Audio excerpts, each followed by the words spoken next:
ಇಂದು ನಾವು ಒಂದು ಕಥೆ ಮುಖಾಂತರ ಪಾಠವನ್ನು ನಾವು ತಿಳ್ಕೊಳ್ಳೋಣ. ಹಿಂದೆ ಪ್ರಾಂತ್ಯಗಳನ್ನ ರಾಜರು ಆಳ್ತಿದ್ರು ಅಂತ ನಿಮ್ಗೆಲ್ಲರಿಗೂ ಗೊತ್ತಿರುವಂತ ವಿಚಾರ. ಒಬ್ಬ ರಾಜ ಒಂದು ಪ್ರಾಂತ್ಯವನ್ನು ಆಳುವಂತಹ ಸಂದರ್ಭದಲ್ಲಿ ಜನಗಳಿಗೆ ಸ್ಪಂದಿಸ್ತಾ ಇದ್ದ,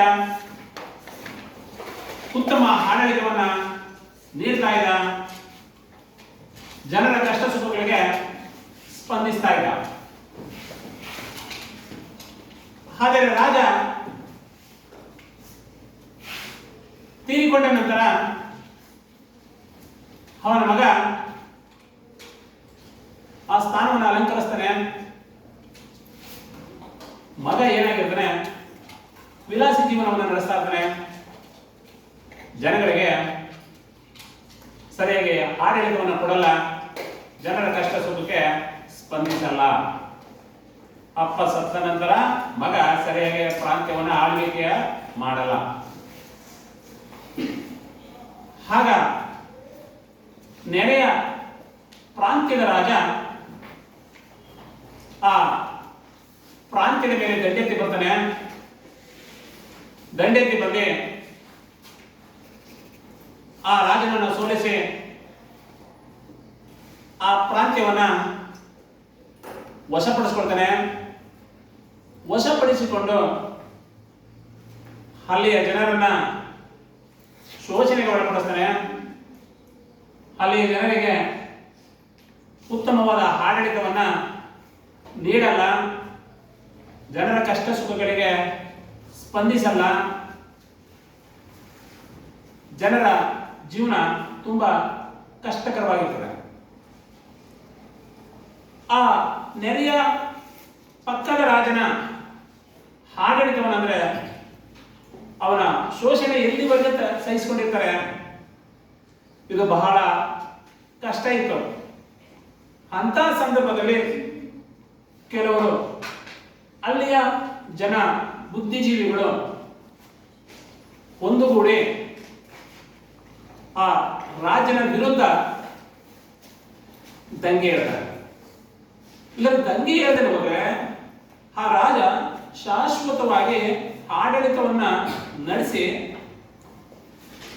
ಅಲ್ಲಿ ಜನರನ್ನ ಅಂದ್ರೆ ಹೆಚ್ಚು ಒಂದು ರೀತಿ ಕಂದಾಯ ವಸೂಲಿ ಮಾಡುವಂಥದ್ದು, ಇಲ್ಲ ನಮಗೆ ವ್ಯವಸಾಯಕ್ಕೆ ನೀರನ್ನು ಕೊಡದೇ ಇರುವಂಥದ್ದು, ಇಲ್ಲ ರಸ್ತೆ ಸಂಪರ್ಕವನ್ನು ಕಲ್ಪಿಸಿಕೊಡದೇ ಇರುವಂಥದ್ದು, ದುರಾಡಳಿತವನ್ನ ಮಾಡ್ತಾ ಇರ್ತಾರೆ. ಆ ದುರಾಡಳಿತವನ್ನ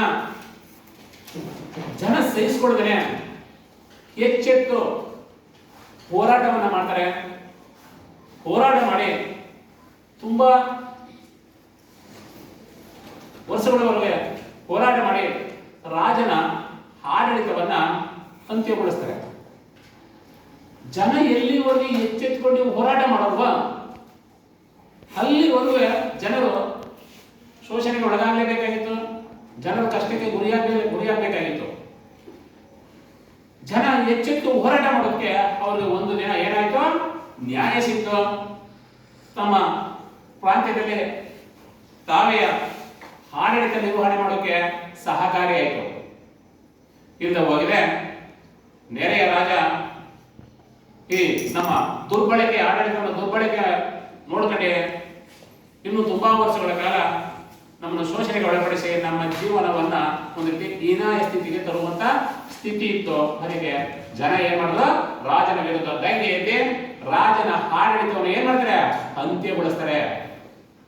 ಅಂತಹದೇ ದಂಗೆ ಮಕ್ಕಳೇ ಇವತ್ತು ನಾವು ಇತಿಹಾಸದಲ್ಲಿ 1857ರಂಗೆ ಭಾರತದ ಪ್ರಥಮ ಸ್ವತಂತ್ರ ಸಂಗ್ರಾಮ ಅನ್ನೋದ ಇವತ್ತು ನಾವು ಮಕ್ಕಳೇ ತಿಳ್ಕೊಳ್ಳೋಣ. ಯಾವ್ದು 1800 ಭಾರತದ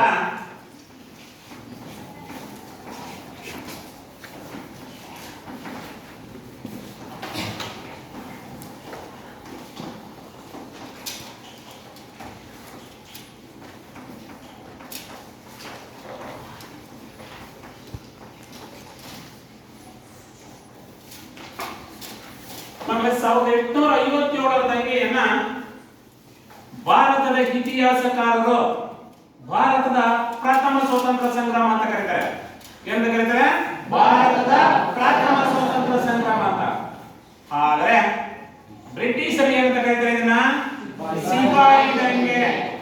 ಇವರು ಸ್ವತಂತ್ರಕ್ಕಾಗಿ ಹೋರಾಟ ಮಾಡ್ತಾ ಇಲ್ಲ, ಇವರು ಸ್ವತಂತ್ರಕ್ಕೆ ಹೋರಾಟ ಮಾಡ್ತಾ ಇಲ್ಲ, ಸಿಪಾಯಿಗಳು ದಂಗೆ ಎದ್ದಿರುವುದು ಅಂತ ಕರೀತಾರೆ. ಯಾರು? ಬ್ರಿಟಿಷರು. ಭಾರತೀಯರು ಬ್ರಿಟಿಷರ ವಿರುದ್ಧ ದಂಗೆ ಏಳುವುದಕ್ಕೆ ಬಹಳ ಮೂಲ ಕಾರಣ ಅಂದ್ರೆ ಒಂದು ರಾಜಕೀಯ ಕಾರಣ. ಯಾವುದು? ರಾಜಕೀಯ ಕಾರಣ. ಮೊದಲನೇ ಕಾರಣ ರಾಜಕೀಯ ಕಾರಣ. ಯಾಕೆ ರಾಜಕೀಯ ಕಾರಣ? ಏನಪ್ಪ ಆಯ್ತಪ್ಪ ಅಂತಂದ್ರೆ, ಈಗ ನಾವು ಹಿಂದಿನ ಕಾಲಕ್ಕೂ ಈಗಿನ ಕಾಲಕ್ಕೂ ನಾವು ವ್ಯತ್ಯಾಸ ನೋಡಿದ್ರೆ ಈಗ ಏನಾಗಿದೆ? ಬದಲಾವಣೆ ಆಗಿದೆ. ಹಿಂದೆ ಇರಲಿಲ್ಲ.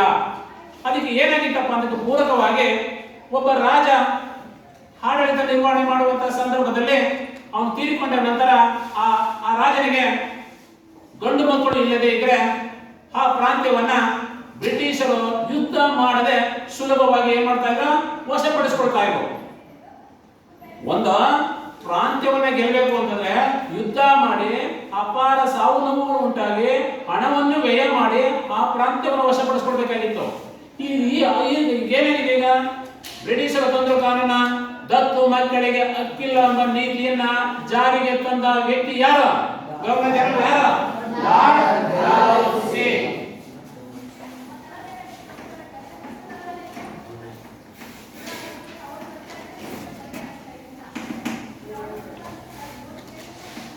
ದತ್ತು ಮಕ್ಕಳಿಗೆ ಹಕ್ಕಿಲ್ಲ ಎಂಬ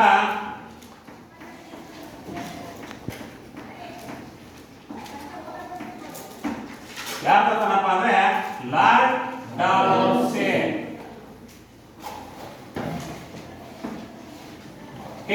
ರಾಜಕೀಯ ಕಾರಣದಿಂದ ಲಾರ್ಡ್ ಡಲ್ಹೌಸಿ ಏನ್ ಮಾಡ್ದ? ದತ್ತು ಮಕ್ಕಳಿಗೆ ಹಕ್ಕಿಲ್ಲ ಎಂಬ ನೀತಿಯನ್ನು ಜಾರಿಗೆ ತಂದಂತಹ ಸಂದರ್ಭದಲ್ಲಿ ಯಾರು ರಾಜನಿಗೆ ಗಂಡು ಮಕ್ಕಳು ಯಾರು ವಾರಸುದಾರರಿರುವ ಆ ಪ್ರಾಂತ್ಯ ಬ್ರಿಟಿಷರಿಗೆ ಸುಲಭವಾಗ್ತಾ ಇತ್ತು. ಇದು ಒಂದು ಬ್ರಿಟಿಷರ ತಂದಂತ ಕಾನೂನು. ನೆಕ್ಸ್ಟ್ ಇದ್ರ ಜೊತೆಗೆ ಏನಾಗ್ತಾ ಇತ್ತು? ಯಾವ ರಾಜರಿಗೆ ಮಕ್ಕಳಿರಲಿಲ್ಲ, ಕೆಲವು ಪ್ರಾಂತ್ಯದ ರಾಜರಿಗೆ ಮಕ್ಕಳಿರಲಿಲ್ಲ, ಆ ಪ್ರಾಂತ್ಯಗಳು ಬ್ರಿಟಿಷರಿಗೆ ಸುಲಭವಾಗಿ ತುತ್ತಾಗ್ತಾ ಇದ್ದು. ಹಾಗಾದ್ರೆ ಯಾವ್ಯಾವಪ್ಪ ಅಂತಂದ್ರೆ ಝಾನ್ಸಿ, ಸಂಬಲ್ಪುರ, ಉದಯಪುರ, ಸತಾರ ಈ ಪ್ರಾಂತ್ಯಗಳಲ್ಲಿ ರಾಜರಿಗೆ ಏನಾಗಿತ್ತು? ಮಕ್ಕಳೇ ಇರಲಿಲ್ಲ.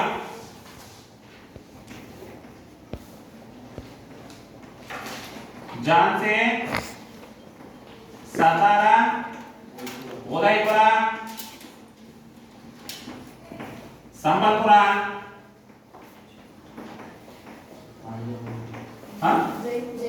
ಜೈಪುರ ಈ ರಾಜ್ಯಗಳಿಗೆ ಏನಾಗ್ತಾ ಮಕ್ಕಳೇ ಇಲ್ಲದೆ ಇದ್ದುದರಿಂದ ಆ ಪ್ರಾಂತ್ಯವನ್ನ ಬ್ರಿಟಿಷರು ಏನ್ ಮಾಡ್ತಾ ಇದ್ರು? ಸುಲಭವಾಗಿ ವಶಪಡಿಸಿಕೊಳ್ತಾ ಇದ್ರು. ಈಗ ನಾವು 2024ನೇ ಇಸ್ವಿಗೆ ನಾವು ಹೋಲಿಸಿಕೊಂಡ್ರೆ ಈಗ ದತ್ತು ಮಕ್ಕಳಿಗೆ ಹಕ್ಕಿಲ್ಲ ಎಂಬ ನೀತಿ ಈಗ ಜಾರಿಯಲ್ಲಿದೆಯಾ? ಜಾರಿಯಲ್ಲಿದೆಯಾ ಇಲ್ವಾ? ಇಲ್ಲ. ಹಾಗಾದ್ರೆ ಹೆಣ್ಣು ಮಕ್ಕಳು ತಂದೆಯ ಪಿತ್ರಾರ್ಜಿತ ಆಸ್ತಿಯಲ್ಲಿ ಹೆಣ್ಣು ಮಕ್ಕಳಿಗೆ ಗಂಡು ಮತ್ತು ಹೆಣ್ಣು ಮಕ್ಕಳಿಗೆ ಸಮಪಾಲು ಇದೆಯಾ ಇಲ್ವಾ? ಹೀಗಿದೆ ನೋಡಿ. ಇವೆಲ್ಲ ಬ್ರಿಟಿಷರು ಕೆಲವು ತಂದಂತ ಕಾನೂನಿನಲ್ಲಿ ನಾವು ಏನಾಗಿದೆ ಈಗ ನಾವು ಆಧುನಿಕ ಕಾಲದಲ್ಲಿ ಏನಾಗಿದೆ ನಾವು ಕೆಲವು ಕಾನೂನುಗಳನ್ನ ಸುಧಾರಣೆ ಮಾಡ್ಕೊಂಡು ಬಂದಿದ್ವಿ. ಈಗ ಆಗ ದತ್ತು ಮಕ್ಕಳಿಗೆ ಹಕ್ಕಿ ಇರಲಿಲ್ಲ. ಹೆಣ್ಣು ಮಕ್ಕಳು ಇದ್ರೂ ಸಹ ತಂದೆಯ ಆಸ್ತಿಗೆ ವಾರಸುದಾರರಿರಲಿಲ್ಲ, ಹಾಗೂ ಇರಲಿಲ್ಲ. ಅಂತ ಕಾನೂನ ಬ್ರಿಟಿಷರು ತರ್ತಾರೆ. ನೆಕ್ಸ್ಟ್ ಇನ್ನೊಂದೇನಪ್ಪ ಅಂತಂದ್ರೆ ಸಹಾಯಕ ಸೈನ್ಯ ಪದ್ಧತಿಯನ್ನು ಜಾರಿಗೆ ತರ್ತಾರೆ. ಸಹಾಯಕ ಸೈನ್ಯ ಪದ್ಧತಿಯನ್ನು ಜಾರಿಗೆ ತಂದವನು ಯಾರು? Governor general lord Wellesley. ಸಹಾಯಕ ಸೈನ್ಯ ಪದ್ಧತಿ ಜಾರಿಗೆ ತಂದವನು ಲಾರ್ಡ್ ವೆಲ್ಲೆಸ್ಲಿ.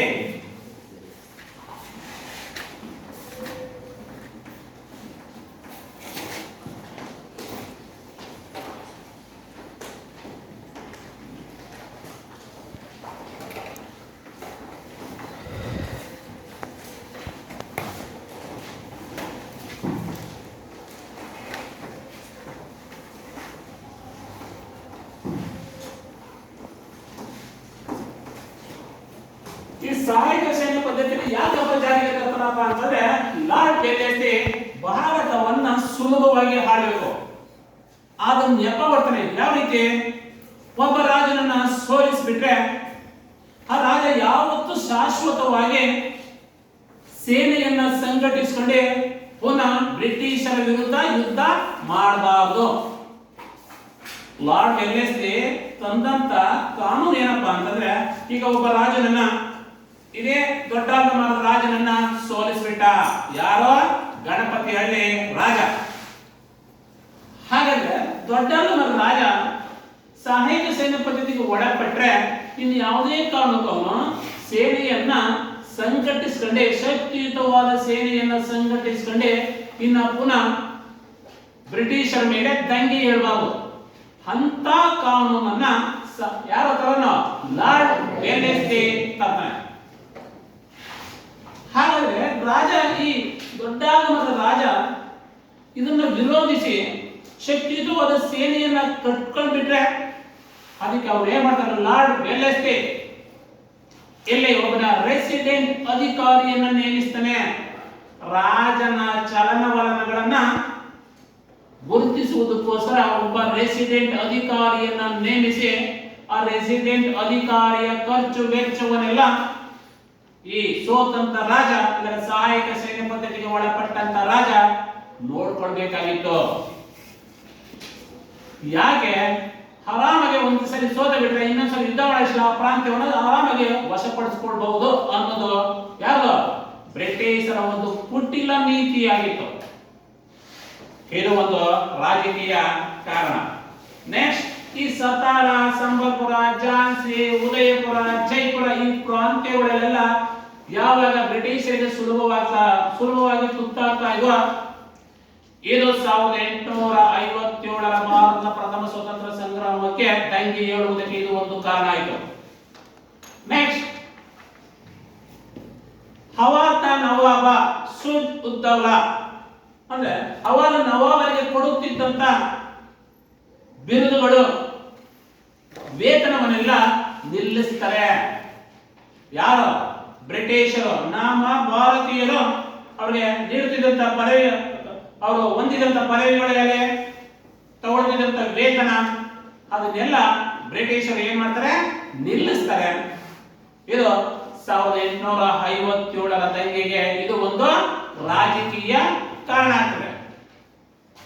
ಹೀಗೆ ದಂಗೆಗಳು ಏನಾಗ್ತದಪ್ಪ ಅಂತಂದ್ರೆ ಬಹಳ ಒಂದು ರೀತಿ ತೀವ್ರ ರೀತಿಯಲ್ಲಿ ಅವರು ತಂದಂತ ಕಾನೂನುಗಳನ್ನು ವಿರೋಧಿಸಿ ದಂಗೆ ಏಳುವುದಕ್ಕೆ ಒಂದು ರೀತಿ ಪ್ರಚೋದನೆಗೊಳ್ತಾರೆ. ಇದು ರಾಜಕೀಯ ಕಾರಣ ಅಂತಂದ್ರೆ.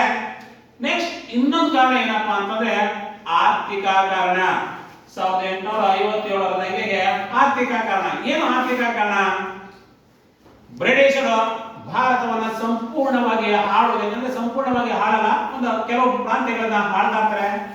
ಆಳುವಂತ ಸಂದರ್ಭದಲ್ಲಿ ಏನಾಗಿರ್ತದೆ ಅವರಿಗೆ? ಭಾರತದಲ್ಲಿ ಅನೇಕ ಖನಿಜ ಶಕ್ತಿ ಸಂಪನ್ಮೂಲವನ್ನ ಭಾರತ ದೇಶ ಹೊಂದಿದೆ ಅಂತ ಮನಗಂಡ್ತಾರೆ. ನೋಡಿ, ಅನೇಕ ಕೆಲವು ದೆಹಲಿ ಸುಲ್ತಾನರು ಹಾಗೂ ಈ ಮೊಘಲರು, ಸೈಯ ಸಂತತಿ, ಲೋಧಿ ಸಂತತಿ, ಕೆಜಿ ಸಂತತಿ, ತೊಗಲಕ್ ಸಂತತಿ ಇವರೆಲ್ಲ ಭಾರತವನ್ನು ಆಳಿದ್ದಾರೆ. ಆದ್ರೆ ಇವರೆಲ್ಲ ಏನಾಗಿ ಆಳಿದಾರಪ್ಪ ಅಂದ್ರೆ ಭಾರತದ ಸಂಪತ್ತನ್ನ ದೋಚಿದ್ದಾರೆ. ಭಾರತದ ಸಂಪತ್ತನ್ನ ದೋಚಿರುವಂತದ್ದು. ಆದ್ರೆ ಬ್ರಿಟಿಷರು ಸಾಮ್ರಾಜ್ಯವನ್ನ ಆಳುವುದರ ಜೊತೆಗೆ ಭಾರತದಲ್ಲಿ ಸಿಗುವಂತ ಕಚ್ಚಾ ವಸ್ತುಗಳನ್ನೆಲ್ಲ ತಗೊಂಡು ಹೋಗ್ತಾರೆ. ಹಾಗಾದ್ರೆ ಆರ್ಥಿಕಕ್ಕೆ ಭಾರತದ ಆರ್ಥಿಕತೆಗೆ ಏನಾಗ್ತದಪ್ಪ ಅಂದ್ರೆ ಪೆಟ್ಟು ಬೀಳ್ತದೆ. ಹೇಗೆ ಪೆಟ್ಟು ಬೀಳ್ತದೆ? ಭಾರತದಲ್ಲಿ ಸ್ಥಾಪಿಸಿದಂತ ಕೆಲವು ವ್ಯವಸಾಯಾಧಾರಿತ ಕೈಗಾರಿಕೆಗಳು, ಬೃಹತ್ ಕೈಗಾರಿಕೆಗಳು, ಹತ್ತಿ ಬಟ್ಟೆ ಇರ್ಬೋದು, ಸೆಣಬಿನ ಕಾರ್ಖಾನೆಗಳು, ಈ ನಮ್ಮ ಭಾರತ ದೇಶದ ಕಚ್ಚಾ ವಸ್ತುವನ್ನ ಆಧರಿಸಿ ಅಂತ ಕೈಗಾರಿಕೆಗಳನ್ನ ಭಾರತದಲ್ಲಿ ಸ್ಥಾಪಿಸಿದ್ರು. ಯಾವಾಗ ಭಾರತದ ಬ್ರಿಟಿಷರ ದುರಾಡಳಿತದಿಂದ ಭಾರತದ ಕಚ್ಚಾ ವಸ್ತುಗಳಿಗೆ ಯಾವಾಗ ಪೆಟ್ಟು ಬೀಳ್ತದ 1857ರ ದಂಗೆಗೆ ಇದು ಒಂದು ಕಾರಣ ಆಯ್ತದೆ. ಅಂದ್ರೆ ಭಾರತ ದೇಶದಿಂದ ಕಚ್ಚಾ ವಸ್ತುವನ್ನು ತಗೊಂಡೋಗಿ ಸಿದ್ಧಪಡಿಸಿ ಪುನಃ ಭಾರತಕ್ಕೆ ತಂದು ಮಾರಾಟ ಮಾಡ್ತಾರೆ. ಅದಕ್ಕೆ ಪೂರಕವಾಗಿ ಲಾರ್ಡ್ ವಿಲಿಯಂ ಬೆಂಟಿಂಗ್ ಅವನು ರಾಜ್ಯದ ಹೆದ್ದಾರಿಗಳನ್ನ ನಿರ್ಮಿಸ್ತಾನೆ. ರಾಜ್ಯದ ಹೆದ್ದಾರಿಗಳು ಯಾಕಪ್ಪ ಅಂದ್ರೆ ಭಾರತದಿಂದ ಕಚ್ಚಾ ವಸ್ತುವನ್ನ ಹೆದ್ದಾರಿಗಳಲ್ಲಿ ಆದ್ರೆ ಏನಾಗುತ್ತೆ, ವಾಹನಗಳು ವೇಗವಾಗಿ ಹೋಗ್ಬೋದು. ಅದಕ್ಕೆ ಹೆದ್ದಾರಿಗಳನ್ನು ನಿರ್ಮಿಸಿ ಭಾರತದಿಂದ ಕಚ್ಚಾ ವಸ್ತುವನ್ನು ಸುಲಭವಾಗಿ ಸಾಗಿಸುವುದಕ್ಕೋಸ್ಕರ.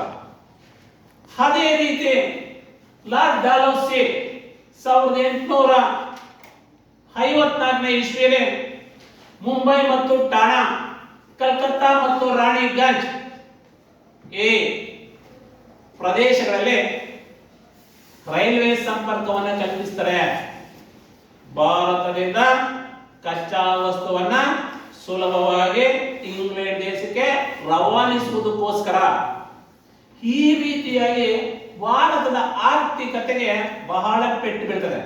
ನಮ್ಮಲ್ಲಿ ಹತ್ತಿ ಬಟ್ಟೆ ಕೈಗಾರಿಕೆಗಳು ಸ್ಥಾಪನೆಯಾಗಿದ್ದು ಭಾರತದ ಕಚ್ಚಾ ವಸ್ತುವನ್ನು ತಗೊಂಡೋಗಿ ಅವರು ಸಿದ್ಧಪಡಿಸಿದ್ರೆ ನಮ್ಮ ಭಾರತ ದೇಶದ ಕೈಗಾರಿಕೆಗಳಿಗೆ ಕಚ್ಚಾ ವಸ್ತುವೇ ಸಿಗಲ್ಲ. ಆಗ ಭಾರತದಲ್ಲಿ ಈ ಕೈಗಾರಿಕೆಯಲ್ಲಿ ದುಡಿಯುವಂತ ಕಾರ್ಮಿಕರು ನಿರುದ್ಯೋಗಿಗಳಾದರು. ಕಾರ್ಖಾನೆಯಲ್ಲಿ ದುಡಿಯುವಂತ ಕಾರ್ಮಿಕರನ್ನು ಶೋಷಣೆಗೆ ಒಳಪಡಿಸ್ತಾ ಹೋದ್ರು. ಹಾಗೆ ನಮ್ಮ ಭಾರತದಿಂದ ನಾವು ವಸ್ತುಗಳನ್ನ ಏನಾದ್ರು ಇಂಗ್ಲೆಂಡ್ ದೇಶಕ್ಕೆ ಮಾರಾಟ ಮಾಡಬೇಕು ಅಂದ್ರೆ ಅತಿಯಾದ ದುಬಾರಿಯಾದ ಸುಂಕವನ್ನು ವಿಧಿಸಿದ್ರು. ಹಾಗೆ ನಮ್ಮ ವಸ್ತುಗಳನ್ನ ಕೊಳ್ಳೋಕೆ ಯಾರು ಬರಲೇ ಇಲ್ಲ.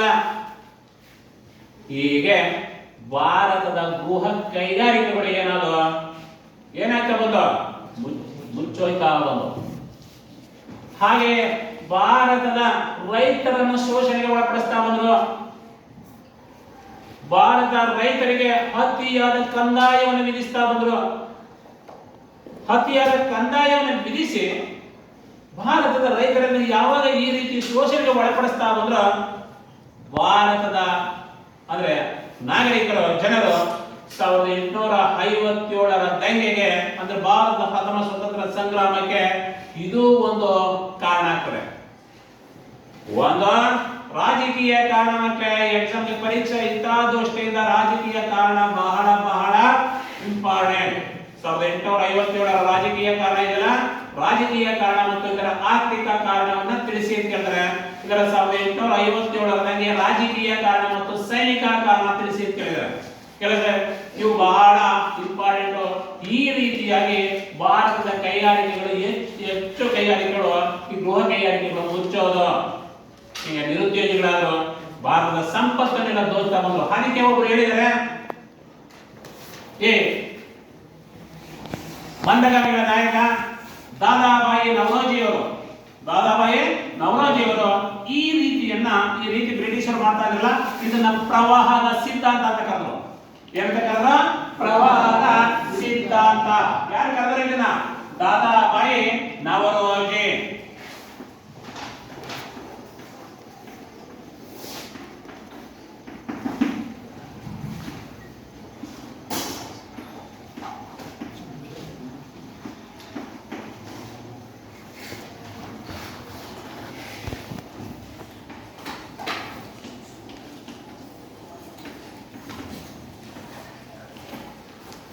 ದಾದಾಬಾಯಿ ನವರೋಜಿ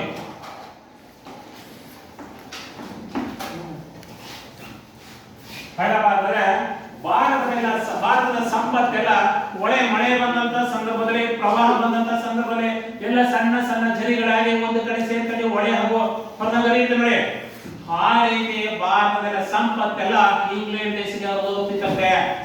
ಅದಕ್ಕೆ ಇದನ್ನ ಮನೆಗಂಡಂತ ಈ ಮಂದಗಾಮಿಗಳ ನಾಯಕ ದಾದಾಬಾಯಿ ನವರೋಜಿಯವರು ಪ್ರವಾಹದ ಸಿದ್ಧಾಂತ ಅಂತ ಕರೆದ್ರು. ಇದು ಒಂದು ಕಾರಣ. ನೆಕ್ಸ್ಟ್ ಇನ್ನೊಂದೇನು? ಆಡಳಿತಾತ್ಮಕ ಕಾರಣ. ಯಾವುದು? ಆಡಳಿತಾತ್ಮಕ ಕಾರಣ.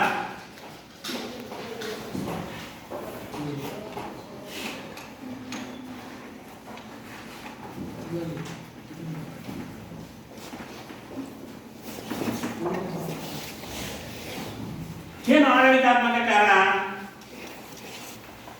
ಒಂದು, ಈ ಈ ಆಡಳಿತಾತ್ಮಕ ಕಾರಣದಿಂದ ಭಾರತೀಯ ಜನರಿಗೆ ಒಂದು ರೀತಿ ಗಾಬರಿ ಆಯಿತು. ಯಾಕೆ ಗಾಬರಿ ಆಯಿತು? ಇವತ್ತು ಭಾರತೀಯರಿಗೆ ಹಾಗೂ ಬ್ರಿಟಿಷರಿಗೆ ಏನೇ ಒಂದು ತಪ್ಪು ಮಾಡಿದ್ರೆ ಶಿಕ್ಷೆ ಏನಾಗಿತ್ತಪ್ಪ ಅಂತಂದ್ರೆ ಬ್ರಿಟಿಷರಿಗೆ ಇದು ಅನ್ವಯ ಆಗ್ತಾ ಇರಲಿಲ್ಲ. ಅಪರಾಧ ಒಂದೇ ಆಗಿದ್ರೆ ಭಾರತೀಯರಿಗೆ ಒಂದು ರೀತಿಯ ನ್ಯಾಯ, ಭಾರತೀಯರಿಗೆ ಒಂದು ರೀತಿ ಶಿಕ್ಷೆ, ಬ್ರಿಟಿಷರಿಗೆ ಒಂದು ರೀತಿ ನ್ಯಾಯ, ಬ್ರಿಟಿಷರಿಗೆ ಒಂದು ರೀತಿ ಶಿಕ್ಷೆ ಇತ್ತು. ಶಿಕ್ಷೆಗೆ ಇದ್ದ ಕಾರಣ ಏನು? ಈ ನ್ಯಾಯಾಲಯದಲ್ಲಿ ಇದ್ದಂತ ನ್ಯಾಯಾಧೀಶರು ಇಂಗ್ಲಿಷರಿಗೆ ಪರವಾಗಿ ನ್ಯಾಯವನ್ನ ನೀಡ್ತಾ ಇದ್ರು. ಇಂಗ್ಲಿಷರ ಪರವಾಗಿ ನ್ಯಾಯವನ್ನ ನೀಡ್ತಾ ಇದ್ರು. ಇನ್ನೊಂದು ಕಾರಣ ಏನಪ್ಪಾ ಅಂತಂದ್ರೆ ನಮ್ಮ ಭಾರತೀಯ ಜನರಿಗೆ ಇಂಗ್ಲಿಷ್ ಭಾಷೆ ಅರ್ಥವಾಗ್ತಾ ಇರಲಿಲ್ಲ. ಇಂಗ್ಲಿಷ್ ನ್ಯಾಯಾಧೀಶ ಇಂಗ್ಲಿಷ್ ಭಾಷೆಯಲ್ಲಿ ನ್ಯಾಯ ನೀಡ್ತಾ ಇದ್ದರಿಂದ ನಿಮಗೆ ಮೊದಲೇ ಭಾಷೆ ಅರ್ಥ ಆಗ್ತಿರ್ಲಿಲ್ಲ. ಒಂದು, ಆ ನ್ಯಾಯಾಧೀಶ ಏನೇ ನಾವು ಸಣ್ಣ ತಪ್ಪು ಮಾಡಿದ್ರು ಸಹ ಬ್ರಿಟಿಷರು ಏನೋ ಒಂದು ದೊಡ್ಡ ತಪ್ಪು ಮಾಡಿದ್ರು ಸಹ ಬ್ರಿಟಿಷರ ಪರವಾಗಿ ಇಂಗ್ಲಿಷರು ಏನ್ ಮಾಡ್ತಾ ಇದ್ರು? ನ್ಯಾಯವನ್ನ ನೀಡ್ತಾ ಇದರಿಂದ ಭಾರತೀಯರಿಗೆ ಏನಾಗ್ತಾ ಇತ್ತು? ಆಡಳಿತದಲ್ಲಿ ಒಂದು ರೀತಿ ಗಾಬರಿಯನ್ನ ಉಂಟು ಮಾಡಿತ್ತು. ಇದು 1857 ಆಡಳಿತಾತ್ಮಕ ಕಾರಣವೂ ಸಹ ಇದು ಒಂದು. ನೆಕ್ಸ್ಟ್ ಇದು ಬಿಟ್ರೆ ಸೈನಿಕ ಕಾರಣ.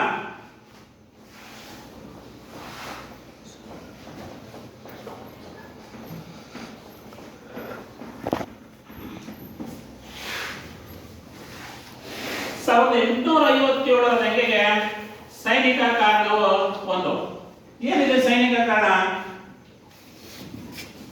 ಭಾರತೀಯ ಜನರಿಗೆ ಉದ್ಯೋಗದ ಅರ್ಹತೆಯ ಆಧಾರದ ಮೇಲೆ, ಮಾನದಂಡಗಳ ಆಧಾರದ ಮೇಲೆ ಉನ್ನತ ಹುದ್ದೆಗಳಿಗೆ ಭಾರತೀಯರನ್ನು ನೇಮಕ ಮಾಡ್ಕೊತಿರ್ಲಿಲ್ಲ. ರಾಜಕೀಯ ಕಾರಣ, ಸೈನಿಕ ಕಾರಣ ಏನಾದ್ರು ಕೇಳ್ಬಿಟ್ರೆ ನೀವು ಸೈನಿಕ ಕಾರಣ ಒಂದು ಎರಡು ಲೈನ್ ಇರ್ತದೆ, ಆರಾಮಾಗಿ ಪರೀಕ್ಷೆ ಬರೀಬಹುದು. ಕೆಲಸ ಇದೆಯಾ? ಕೇಳಿದ್ರೆ ರಾಜಕೀಯ ಕಾರಣ ಕೇಳೇ ಕೇಳ್ತಾರೆ, ಅದಕ್ಕೆ ಒಂದು ಟ್ಯಾಗ್ ಮಾಡಿ ಏನ್ ಮಾಡಿದ್ರೆ ಹೇಳಿದ್ರೆ ರಾಜಕೀಯ ಕಾರಣ ಕೇಳ್ತಾರೆ, ಇಲ್ಲದ್ರೆ ಆರ್ಥಿಕ ಕಾರಣ ಕೇಳ್ತಾರೆ. ನೀವು ರಾಜಕೀಯ ಆರ್ಥಿಕ ಕೇಳ್ತಾರೆ, ನೀವು ಆರ್ಥಿಕ ಕಾರಣ ಕೇಳಿದಾಗ ಆನ್ಸರ್ ಒಂದ್ ಸ್ವಲ್ಪ ಇದಾಗಿರ್ತದೆ.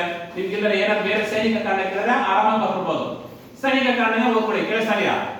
ಹೀಗೆ ಸೈನಿಕ ಕಾರಣ ಏನಪ್ಪಾ ಅಂತಂದ್ರೆ ನಮ್ಮ ಭಾರತೀಯರು ಎಷ್ಟೇ ಅರ್ಹತೆಗಳನ್ನ ಹೊಂದಿದ್ದರೂ ಸಹ ಓದಿ ಶೈಕ್ಷಣಿಕದಲ್ಲಿ ತುಂಬಾ ಆಳವಾಗಿ ಓದಿದ್ದರೂ ಸಹ ನಮ್ಮ ಭಾರತೀಯರ ಏನ್ ಮಾಡ್ಕೊಳ್ತಾ ಇದ್ರು? ಸಿಪಾಯಿಗಳಿಗೆ, ಬರೀ ಸಿಪಾಯಿ ಹುದ್ದೆಗಳಿಗೆ ಮಾತ್ರ ನೇಮಕ ಮಾಡ್ಕೊಳ್ತಾ ಇದ್ರು. ಸಿಪಾಯಿ ಹುದ್ದೆಗಳಿಗೆ, ಉನ್ನತ ಹುದ್ದೆಗಳಿಗೆಲ್ಲ ಬರೀ ಬ್ರಿಟಿಷರೇ ನೇಮಕ ಮಾಡ್ಕೊಳ್ತಾ ಇದ್ರು.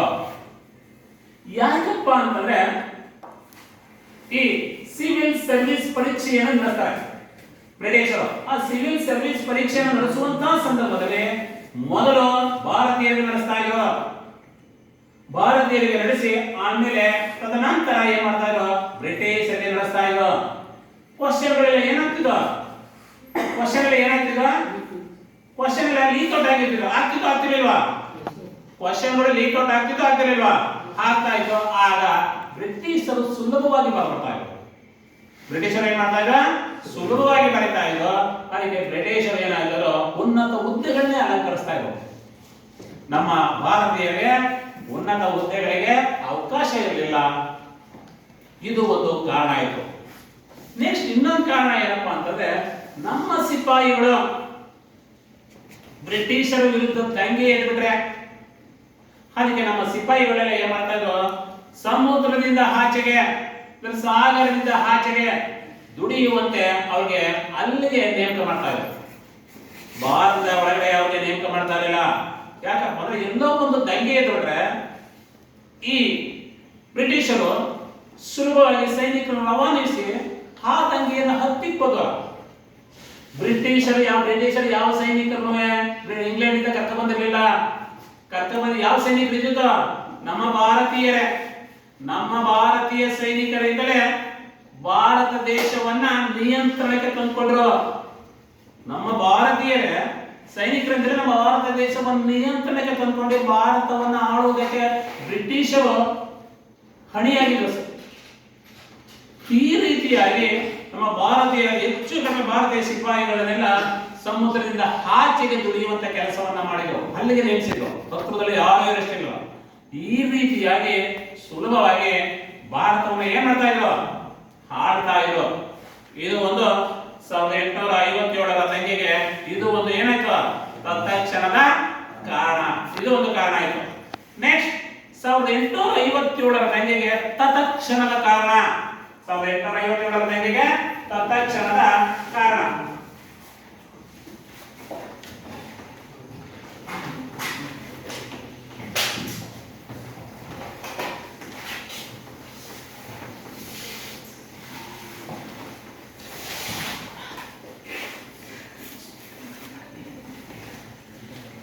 ಸಾವಿರದ 1857ರ ದಂಗೆಗೆ ನೋಡಿ ರಾಜಕೀಯ ಕಾರಣ ಆಯ್ತು, ಯಾವುದೋ ಒಂದು ಭಾಗದಲ್ಲಿ ಆಯ್ತು ಸುಂಗಾದ್ರು, ಆರ್ಥಿಕ ಕಾರಣ ಆಯ್ತು, ಯಾವುದೋ ಒಂದು ಕರ್ನಾಟಕ ಯಾವುದೋ ಒಂದು ಭಾರತದ ಯಾವುದೋ ಒಂದು ಮೂಲೆ ಭಾಗದಲ್ಲಿ ಆಯ್ತು ಸುಂಗಾದ್ರು, ಸೈನಿಕ, ಹಿಂಗೆ ಯಾವುದೋ ಒಂದು ಸೈನಿಕ ಕಾರಣ, ಆಡಳಿತ ಕಾರಣ, ಇವೆಲ್ಲ ಯಾವುದೋ ಒಂದು ಭಾಗದಲ್ಲಿ ಆಯ್ತು. ಆದರೆ ಭಾರತದ ಪ್ರಥಮ ಸ್ವತಂತ್ರ ಸಂಗ್ರಾಮ ಭಾರತದಲ್ಲಿ ಸಂಪೂರ್ಣವಾಗಿ ದಂಗೆ ಹೇಳ್ಬೇಕಾದ್ರೆ, ಬ್ರಿಟಿಷರ ವಿರುದ್ಧ ದಂಗೆ ಹೇಳ್ಬೇಕಾದ್ರೆ ಇದೇ ಒಂದು ತತ್ಕ್ಷಣದ ಕಾರಣ. ಅವರು ಬ್ರಿಟಿಷರು ಬಹಳ ಕುಟಿಲ ನೀತಿಯಿಂದ ಭಾರತವನ್ನು ಹರಿದು ಹಂಚ್ಕೊಂಡಿದ್ರು. ABCD ಪ್ರಾಂತ್ಯ ಅಂತ ಮಾಡ್ಕೊಂಡಿದ್ರು. ABCD ಪ್ರಾಂತ್ಯದಲ್ಲೇ ಒಬ್ಬೊಬ್ಬರು ಒಂದೊಂದು ಗವರ್ನರ್ ಜನರಲ್ ಆಗಿ ನೇಮಕ ಮಾಡ್ಕೊಂಡು ಭಾರತವನ್ನು ತನ್ನ ಹತ್ತೋಟಿಗೆ ತೆಗೆದುಕೊಳ್ತಾರೆ. ಭಾರತೀಯ ಮಡ್ರಾಸ್ ಪ್ರಾಂತ್ಯದ ಒಂದರ ಗವರ್ನರ್ ಆಡಳಿತ, ಮುಂಬೈ ಪ್ರಾಂತ್ಯದ ಒಂದು ರೀತಿ ಮುಂಬೈ ಪ್ರಾಂತ್ಯದ ಗವರ್ನರ್ ಆಡಳಿತ ಅವನದೇ ಬೇರೆ. ಈ ರೀತಿಯಾಗಿ ತಮಗೆ ಅಲ್ಲಿಯ ವಾತಾವರಣಕ್ಕೆ ಅನುಗುಣವಾಗಿ ಅವರು ಗವರ್ನರ್ ಜನರಲ್ ಏನ್ ಮಾಡ್ತಾರೆ, ಆಡಳಿತವನ್ನ ನಿರ್ವಹಿಸ್ತಾ ಇದ್ರು. ಈಗ 1857ರ ದಂಗೆಗೆ ತತ್ಕ್ಷಣದ ಕಾರಣ ಏನು? ತತ್ಕ್ಷಣ ಕಾರಣ ಅಪ್ಪ ಅಂತಂದ್ರೆ ಭಾರತೀಯರ ಧಾರ್ಮಿಕತೆಗೆ, ಧಾರ್ಮಿಕ ನಂಬಿಕೆಗೆ ಕೆರಳುವಂತ ಕೆಲವು ಪ್ರಚೋದನೆಗಳನ್ನ ಬ್ರಿಟಿಷರು ಮಾಡ್ತಾರೆ. ಏನು? ನಮ್ಮ ಸಿಪಾಯಿಗಳಿಗೆ ರಾಯಲ್ ಒಂದು ಎನ್ಫೀಲ್ಡ್, ಯಾವ್ದ ರಾಯಲ್ ಒಂದು ಎನ್ಫೀಲ್ಡ್ ಒಂದು ಬಂದೂಕವನ್ನ ಕೊಡ್ತಾರೆ. ರಾಯಲ್ ಯಾವ್ದ ಬಂದೂಕ? Royal Enfield.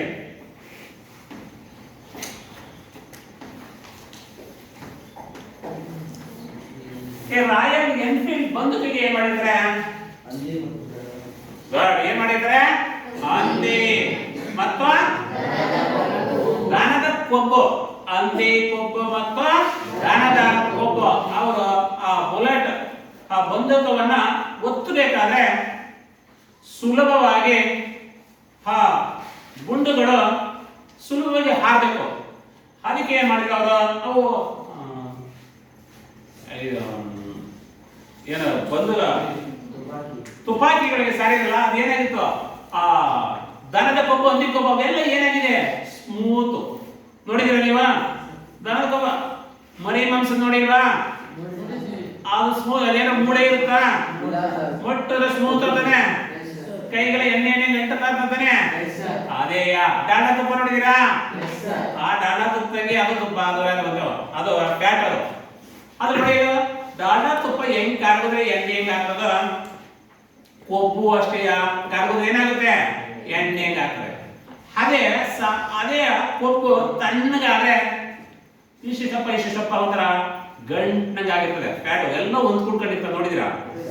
ಬಿಸಿ ಆದ್ರೆ ಕರಗ್ತದೆ, ತಣ್ಣಗಾದ್ರೆ ಗಟ್ಟಿಯಾಗಿರ್ತದೆ. ಹಾಗೆ ಅದಕ್ಕೋಸ್ಕರ ನಮಗೂ ಹೇಳೋದು ಏನಪ್ಪಾ ಅಂತಂದ್ರೆ, ನಾವು ಎಲ್ಲ ಕೆಲವರೆಲ್ಲ ಮಾಂಸಾಹಾರಿಗಳೇ ಜಾಸ್ತಿ ಇರೋದು, ನಾವೆಲ್ಲ ಮಾಂಸ ತಿನ್ನೋರೇ ಜಾಸ್ತಿ ಇರೋದು, ಸಸ್ಯಾಹಾರಿ ಇದ್ದಾರೆ, ಮಾಂಸಾಹಾರಿ ಇದ್ದಾರೆ. ನಾವು ಅಂತ ಸಂದರ್ಭದಲ್ಲಿ ಮಟನ್ ಊಟ ಮಾಡಿದಂತ ಸಂದರ್ಭದಲ್ಲಿ ನಾವು ಮೇಲೆ ಬಿಸಿ ನೀರು ಕುಡಿಬೇಕು.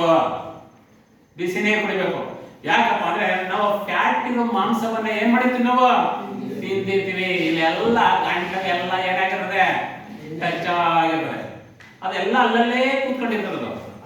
ಹಾಗಾಗಿ ಏನಾಗಿರ್ತದೆ, ಕೂತ್ಕೊಂಡು ಏನಾಗಿರ್ತದೆ, ಗಟ್ಟಿಯಾಗಿರ್ತದೆ. ಆಗ ರಕ್ತ ಏನಾಗಬೇಕು, ಸರಾಗವಾಗಿ ಹರಿದೇ ಇರುವಂತಹ ಸಂದರ್ಭದಲ್ಲಿ ನಾವು ಹಾರ್ಟ್ ಅಟ್ಯಾಕ್ ಆಯ್ತು ಅಂತಾರೆ. ಅದಕ್ಕೆ ನೀವು ಯಾವುದೇ ಸಂದರ್ಭದಲ್ಲಿ ಮಾಂಸ ತಿಂದಂತ ಸಂದರ್ಭದಲ್ಲಿ ತಣ್ಣೀರ ಕುಡಿಬೇಡಿ. ಆ ಬಿಸಿ ನೀರು ಏನಾಗುತ್ತೆ, ಒಂದ್ ಸ್ವಲ್ಪ ಏನೋ ಟಚ್ ಆಗಿದೆ, ಆ ಬಿಸಿ ನೀರು ಏನಾಗುತ್ತೆ, ಅದು ಕರಗುತ್ತೆ, ಕಾರಿಗೆ ಒಳಗೆ ಸೇರ್ತದೆ. ಆಮೇಲೆ ಇದು ಬೇಕಾದ್ರೆ ಏನಾರು ಮಾಡ್ಕೋಬಹುದು, ಇಲ್ಲೇ ಸೇರ್ಕೊಂಡ್ರೆ ಬಹಳ ಕಷ್ಟ ಆಗಿದೆ. ಹಾಗೆ ರಾಯಲ್ ಎನ್ಫೀಲ್ಡ್ ಬಂದೊತ್ತಿಗೆ ಏನ್ ಮಾಡಿದ್ರು, ದನದ ಕೊಬ್ಬು ಹಂದಿ ಕೊಬ್ಬನ್ನ ಸವರಿದ್ರು. ನಾವು ಹಿಂದೂಗಳಿಗೆ ಪವಿತ್ರವಾದ ಯಾವುದು ಗೋವು ದನವನ್ನು ನಾವು ಇಂದಿಗೂ ಸಹ ನಾವು ಸೋಮವಾರ ದಿನ ನಾವು ಪೂಜಿಸ್ತೀವಿ. ಅವರು ಯಾವುದೇ ಜನಾಂಗ ಆಗಿರಲಿ, ಹಿಂದೂಗಳು ಯಾವುದೇ ಜನ ಆಗಿರಲಿ, ನಾವು ಸೋಮವಾರ ದಿನ ದನಿನ ಮೈಯೆಲ್ಲ ಬೇಸಾಯ ಮಾಡ್ತೇವೆ, ದನಿನ ಮೈಯೆಲ್ಲ ತೊಳೆದು ಯಾವತ್ತು ಸೋಮವಾರ ದಿನ ರೆಸ್ಟ್ ಕೊಟ್ಟಿರ್ತೇವೆ, ವಿಶ್ರಾಂತಿ ಕೊಟ್ಟಿರ್ತೇವೆ ಅಲ್ವಾ.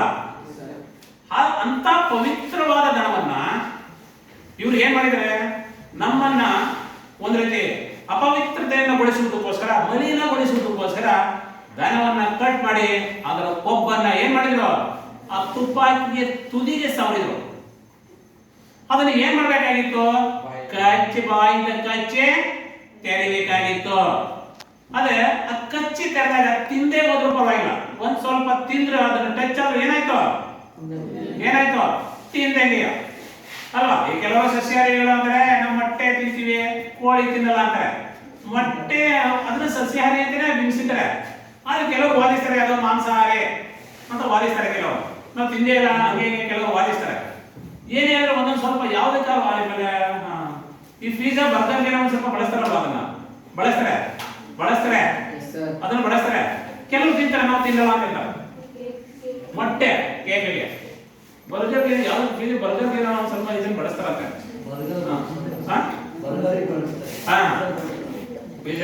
ಗೊತ್ತಿಲ್ಲ, ಬರ್ಗರ್ ಬಳಸ್ತಾರೆ, ಅದನ್ನ ತಿಂತಾರೆ. ತಿನ್ನಲ್ಲ ಅಂತ ಹೇಳ್ತಾರೆ.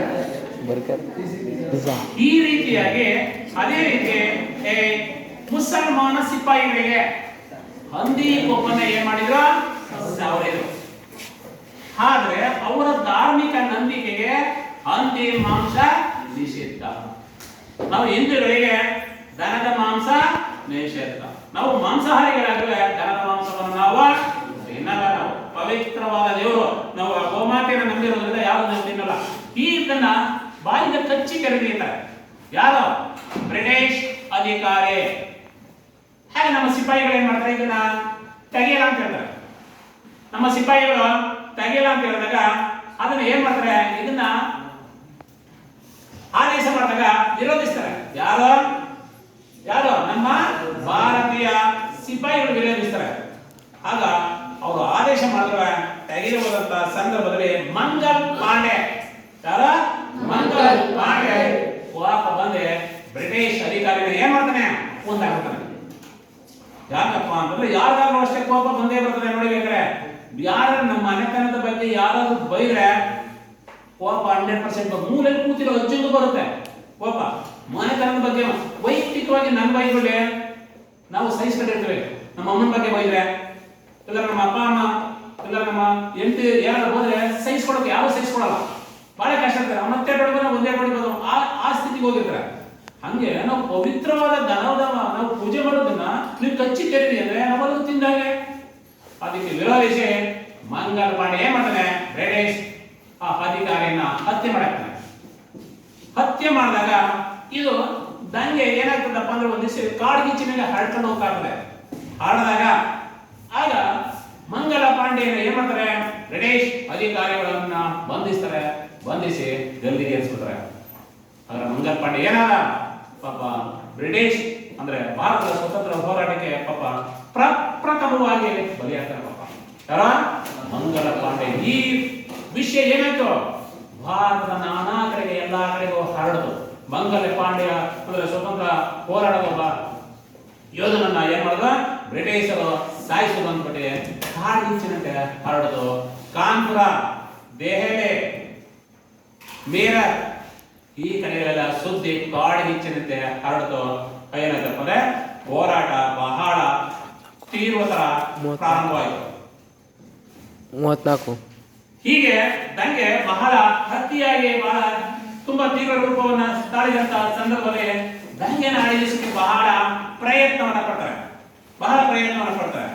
ಆದ್ರೆ ನಮ್ಮ ಸಿಪಾಯಿಗಳೇ ಅಂದ್ರೆ ನಮ್ಮ ಭಾರತೀಯ ಸೈನಿಕರೇ ನಮ್ಮಲ್ಲಿ ಒಂದ್ ರೀತಿ ಒಗ್ಗಟ್ಟಿಲ್ಲದೆ ಇರೋದ್ರಿಂದ ಸ್ಥಿರತೆ ಇಲ್ಲದಿರುವುದರಿಂದ ಆಯಾಯ ರಾಜರು ಒಂದು ರೀತಿ ನಮ್ಮ ಸ್ವಾರ್ಥಿಗಳಾಗಿರೋದ್ರಿಂದ ತಮ್ಮ ಹಿತಾಸಕ್ತಿಯನ್ನ ಅವರು ಉಳಿಸ್ಕೊಳ್ಳೋದಕ್ಕೋಸ್ಕರ ಬಹಳ ಬ್ರಿಟಿಷರಿಗೆ ಒಂದು ರೀತಿ ಪರೋಕ್ಷವಾಗಿ ಬೆಂಬಲ ನೀಡಿದ್ದರಿಂದ 1857ರಿಂದ ಪ್ರಾರಂಭವಾದದ್ದು 1947ರವರೆಗೆ ಹೋರಾಟ ಮಾಡಿ ಸ್ವತಂತ್ರವನ್ನು ತಗೊಳ್ಬೇಕು ಅಂತಂದ್ರೆ ಬಹಳ ಕಷ್ಟ ಆಗಿದೆ. ಅದಕ್ಕೆ ಮಹಾತ್ಮ ಗಾಂಧಿಯವರು 1925 ಇಸ್ವಿಯಲ್ಲಿ ಗಾಂಧಿಯಿಂದ ಯಾವಾಗ ಪ್ರಾರಂಭವಾಯಿತೋ ಅದಕ್ಕೆ ನಾಯಕತ್ವವನ್ನು ವಹಿಸಿ ಹೋರಾಟ ಮಾಡಿ ಸ್ವತಂತ್ರವನ್ನ ಪಡೆದಿದ್ದಾರೆ. ಮಕ್ಕಳೇ ಇಲ್ಲಿಗೆ ಮಕ್ಕಳೇ ಇಲ್ಲಿವರೆಗೂ ನಾವು ಇಷ್ಟು ತಿಳ್ಕೊಂಡಿದ್ದೀವಿ.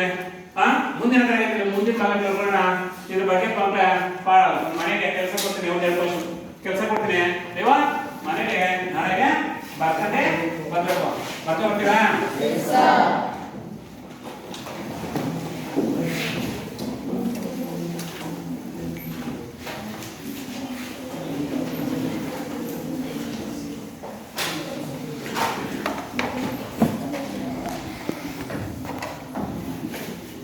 ಒಂದನೇ ಕ್ವಶನ್, ಭಾರತದ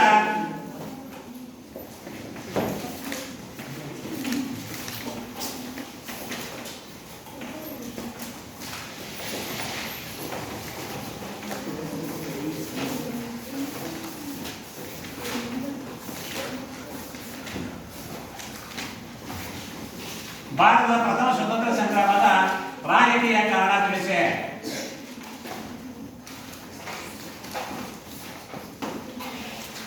ನೆಕ್ಸ್ಟ್ ಹೇಳೇನೋ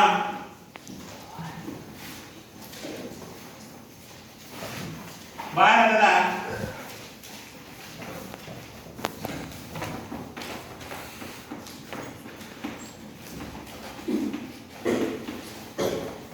ಪ್ರಥಮ ಸ್ವತಂತ್ರ ಸಂಗ್ರಾಮದ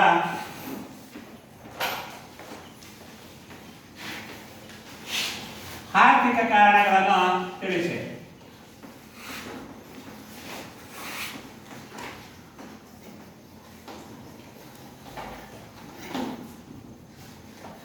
ನಾಳೆ ಬರ್ತೀರಾ? ಸರಿ ಮಕ್ಕಳು, ಮುಂದಿನ ತರಗತಿಯಲ್ಲಿ ಮುಂದಿನ ಭಾಗ ತಿಳ್ಕೊಳ್ಳೋಣ.